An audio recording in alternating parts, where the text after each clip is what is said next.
Japan was swept away.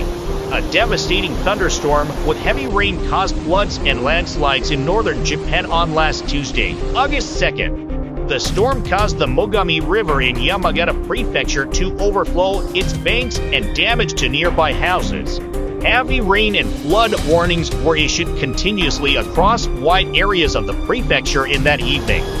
So far, at least 3 people were missing and tens of thousands of local residents have been ordered to evacuate.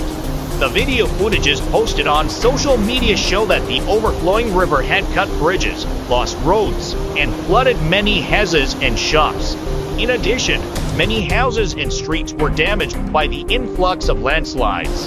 In Sendai, it is unclear when bullet train service will resume between Yamagata and Shinjo stations on the Yamagata Shinkansen line.